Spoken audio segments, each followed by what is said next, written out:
Hey guys, so in this video, I'm going to talk about how medical school loans work. So the reason why I'm doing this video is because when you go on YouTube or Google or like whatever, I feel like the med school loan topic, it gets a lot of generic overview explanations and not the in-depth, the mathematical calculation that it should receive. So my goal in this video is to really go into the weeds of the math, into the mathematical calculations, and show you exactly how much interest is being charged per year and when you'll have to start paying it, when you don't have to pay it, when you may want to consider paying it, and all that. And really, at the end of the day, just to like show you how this whole sausage is made so that you have a number for yourself by the end of your med school career. So just some overviews real quick.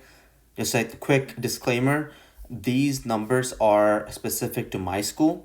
So most likely these numbers will not work for you. So I will post this Excel file in the description block below so that you can plug in your numbers for your schools so that you can see what you owe end of each year and end of med school and end of residency.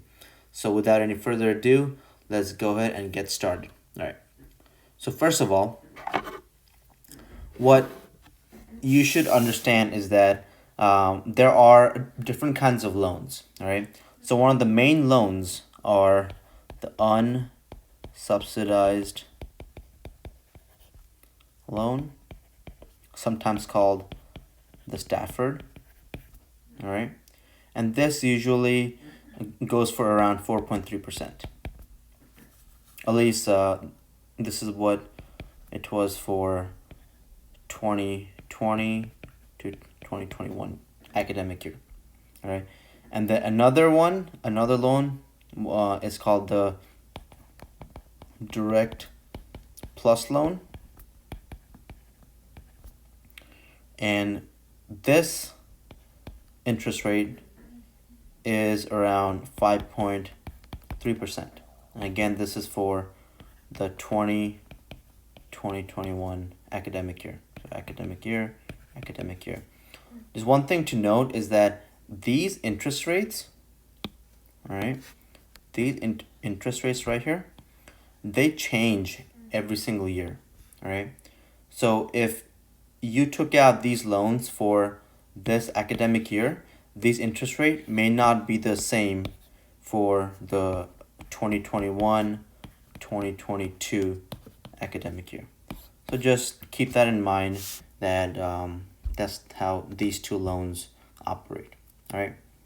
So this is what you have mostly for your med school loans. And then you also have some private loans, which I will not go into too much, but just know that there's also private loans, but typically they may have higher interest rates. And if not higher interest rates, they may have more stringent repayment options. So in general, the advice goes that you should get these first, the unsubsidized loan first, and then if you still need money, then you should go to the Direct Plus loan, and then if you still need money, then you go to the private loans. That's the overall suggestion, advice that you will get from the financial aid office. All right, so let's go into the nitty-gritty and all the numbers.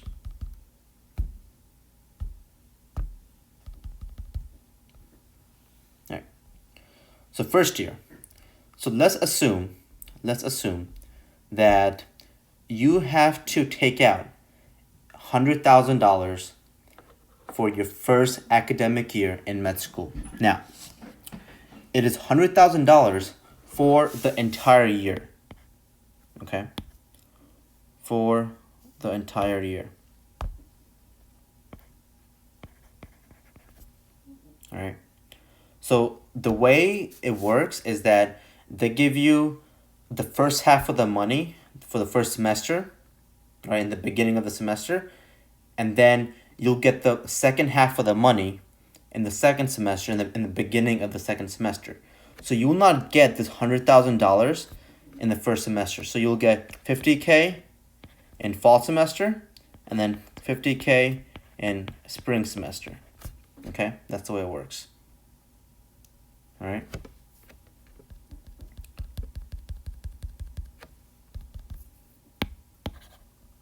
All right.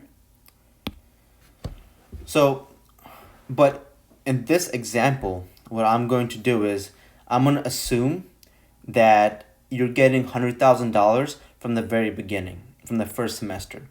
All right. And the reason why I'm doing that is just to make the math a little bit easier on us, and really like if you do it like to the detail that you're only counting from the semester on, the math does not it does not differ too much. That's why I'm just gonna do it this way to make it easier. All right, just to make the math easier. All right, so we're assuming that you're getting $100,000 in your first year, in the beginning of the fall semester, the first semester, all right, and you use that to pay your tuition, your rent, and all your expenses. All right. So let's assume that for this year, for year one, your interest rate is going to be 4%. Okay? So it's going to be 4% interest rate. Okay? And just know that this 4% interest rate, it is a combination, or that loan is a combination of these two most likely. Okay, yeah, like you could also have the private loans, but most likely it is just these two. Okay, so these two make up your $100,000. Maybe it is $40,000 here, 40K from the unsubsidized loan, and maybe you got 60K from the direct plus loan. Okay, but in total, you got $100,000. All right, yes, you do see that the interest rates are different, but I'm assuming that it's 4%. Right, just to make the math easier. If you want to really use the exact interest rates, you could do that, but this is just to make the math easier to get the concept across. All right. So you get $100,000 from these two loans combined. All right, and it's a 4% interest rate. So by the end of first year, the interest that you owe for this principal is $4,000 because it is 4% of the principal. All right. So now at the end of first year, your outstanding balance is $104,000. Okay. So all you did was you added the principal plus the interest that you accrued in that year. Now, for the second year, so now I'm only talking about this original 100K. The second year, the interest that you have accrued for the second year is $4,160. Now you may ask, why is there an increase? The first year was $4,000. Why is the second year an additional $160? That's because now this number is 4% of this. So now you're getting charged interest not only on the original principal, but also on the interest that you accrued from the previous year. Okay?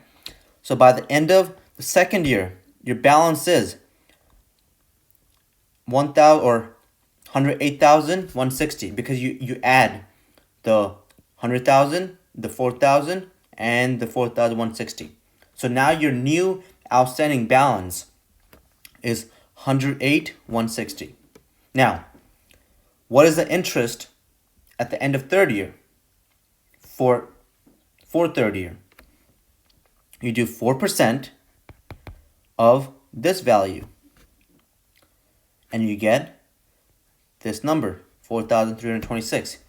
So do the same thing. You add the principal and all the interest, and your end of year balance is this number, 112,000 and some change.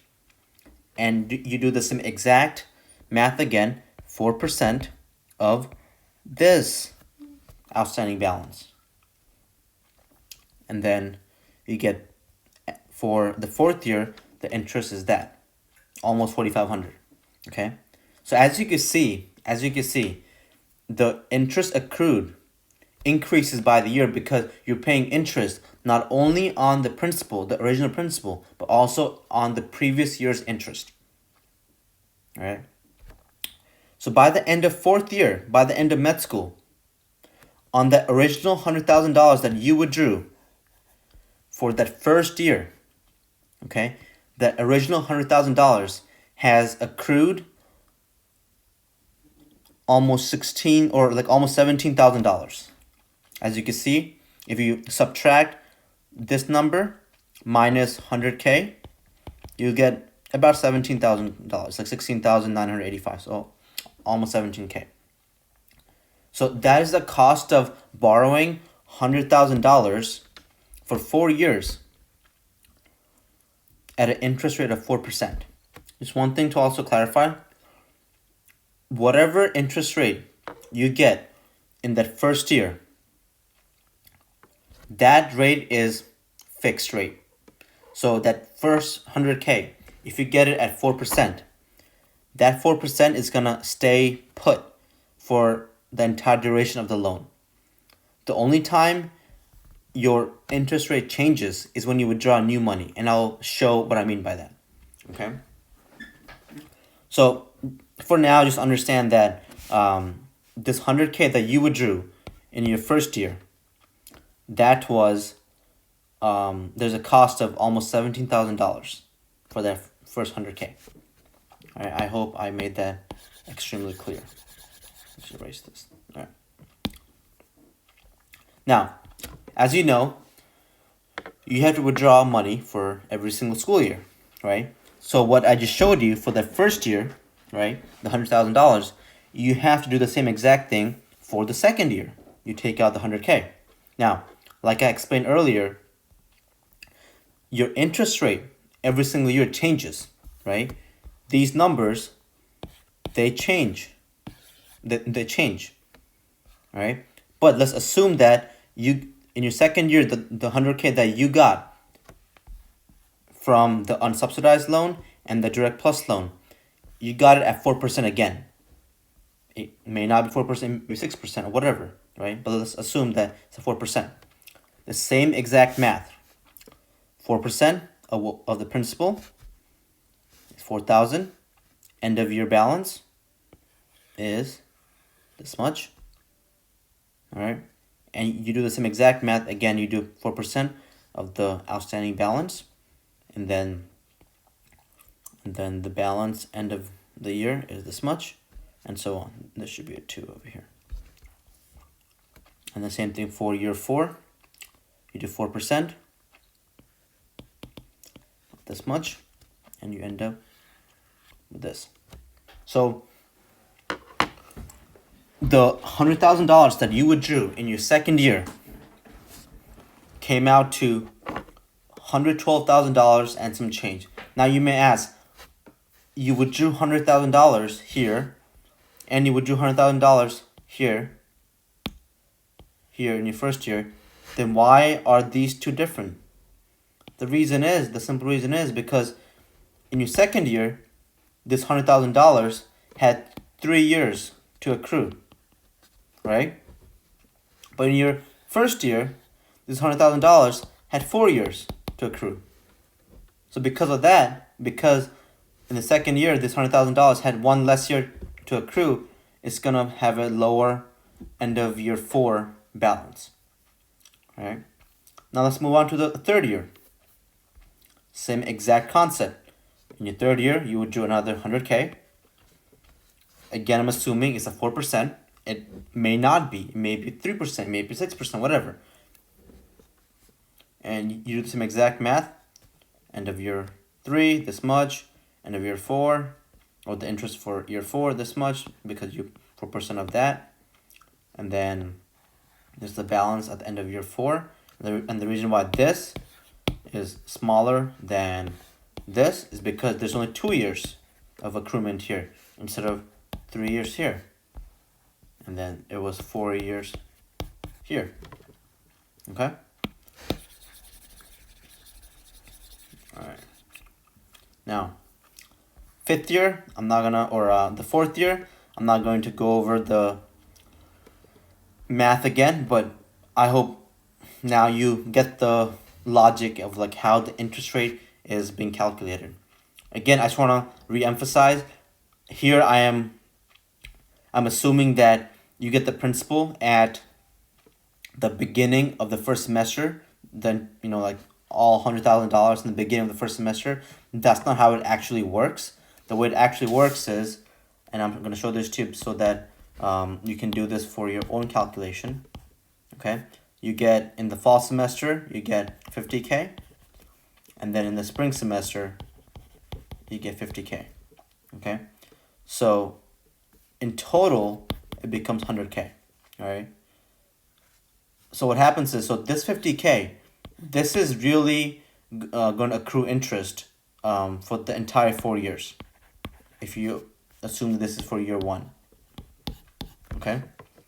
But this spring semester 50K, this is going to accrue interest for 3.5 years.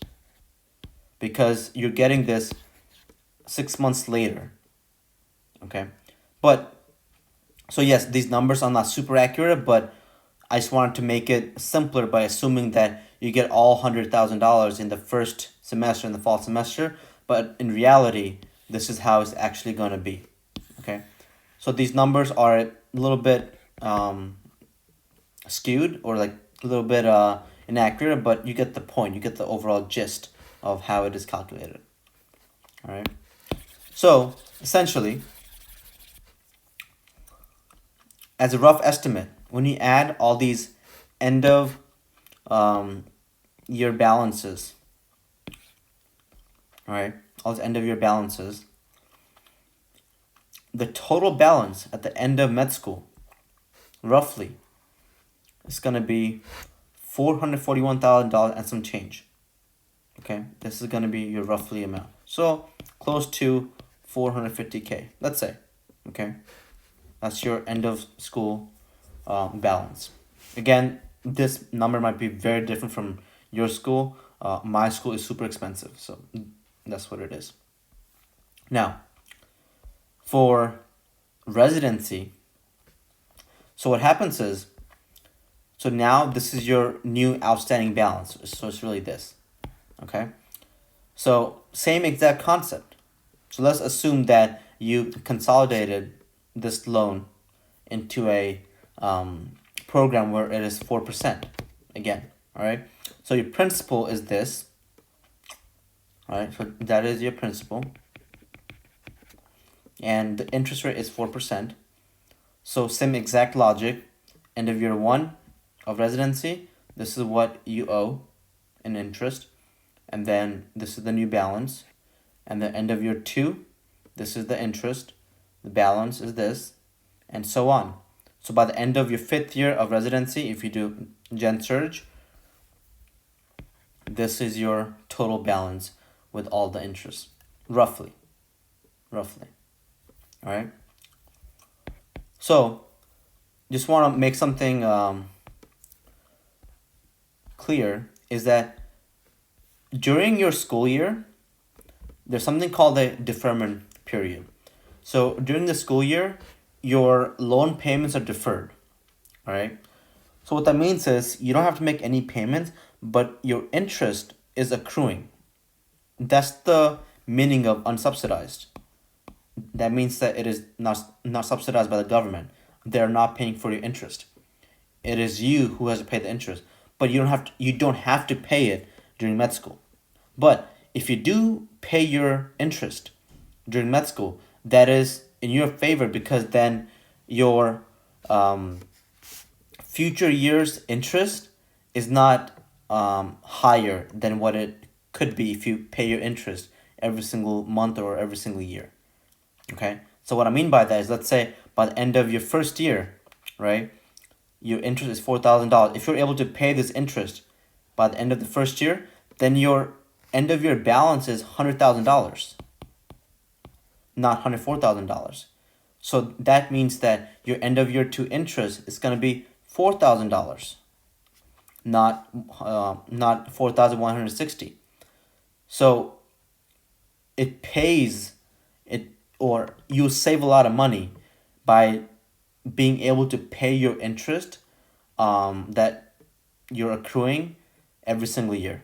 If you don't, then it is just getting, for lack of a better word, but it's getting more like worse. It's getting more expensive because the interest is also gaining more interest by you not paying it. So either you take out less loans, or find a way, if you can, pay the interest if you can.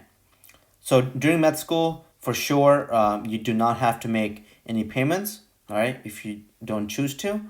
During residency, they have different repayment options, but there are some options where you can get a deferment, where you don't have to make any payments, but just understand that that means that you're accruing interest, all right? But you could also make some payments, at least the interest payments. That's up to you, but just know that there is a possibility that you defer all payments during residency, so that you can save whatever money, or you can live off of your residency pay, and you don't have to pay any interest or any payments toward your loans. All right. So that is that. Just want to make one thing clear. When you do make payments, all right. So let's say, I'm gonna use this number right here. All right. This let's assume that this loan is 550K. Okay. So your loan balance is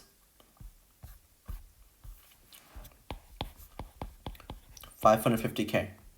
This is at the end of year 5 of Gen Surge residency. All right. So let's say you do some monthly payment or whatever, like some monthly like repayment program, and they calculated that you should be able to pay $2,000 every single month. Right? This is your monthly payment plan. Let's assume. I don't know if the math is correct, but let's assume that this is what they have calculated for you to pay every single month. Now, some of this is going to go towards principal, which is this, and some of it is going to go towards interest, because this money is still accruing interest. The principal, the outstanding balance, is still accruing interest, all right? But your monthly payment is going to go towards both of them, all right? Now, how is this this math done? All right, so I'm going to show you this right now. Let's clear this up real quick. So if your loan balance is 550K, okay, 550K, and your interest rate is 4%, let's say, okay, but this 4% is for the whole year, which is 365 days, all right? So really, to find out for one day how much interest is being accrued for one day at this loan balance, you divide it by 365, okay? Your outstanding loan balance times the interest rate divided by 365 to find out the interest per day, all right? So let's do the math. So your interest per day is $60, okay? That is your interest. Your interest for 30 days is going to be $1,800 for 30 days. All right? So what that means is when you pay your monthly payment of $2,000, okay, what they do is they will first use that $2,000 to pay back your interest that you've accrued from the last payment, okay? And your last payment was 30 days prior. All right, so let's assume that your last payment was on April 1st. Okay? Last payment. Now, you're about to pay on May 1st. So 30 days have gone by where you have not paid any money, right? So you have accrued these 30 days, you have accrued interest. So that's what this is, the $1,800 with this math that I just did. All right. So when you make this $2,000 payment, first it will go towards the interest for the last 30 days, which is $1,800. You pay all the outstanding interest from the last payment made, and then whatever is left over, that goes towards the principal. So after the $1,800 is gone for interest, the $200 left over, that goes to principal. And this principal is at $550K. All right. So now your new loan balance is going to be $550K minus $200. I'm not even going to do the math. That is your new loan balance for interest to be accrued for the next month. All right. So that's how it's done. So just to very, very quick, I'm just going to forget about all these numbers because these are getting too big. So let's assume that your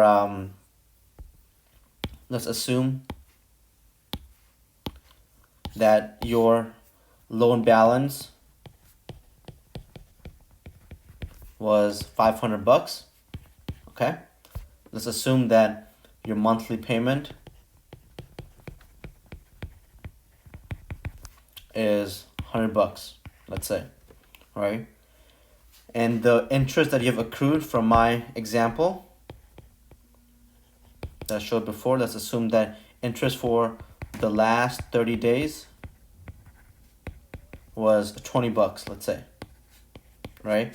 So when you make this $100 payment, first this $20 is gone towards interest, so now you have $80 left, and that gets applied to the principal, which is your $500 right here. So now your new principal is going to be $420, and that is how you touch the principal. But first, your monthly payments are applied towards interest, and then it is applied to principal. And that is why if you make additional payments for the principal only, you're able to decrease the number of years of your loan because you're not paying the additional interest on that principal. So that's all I have in this video. I hope I made sense. I hope this will be useful to you guys. I am extremely sorry for my handwriting. I don't have the best handwriting, but I hope my explanation was helpful. Thank you very much. Oh, and also, I'm not a financial professional. I am not a CPA. I'm not a tax expert or an accountant by any means.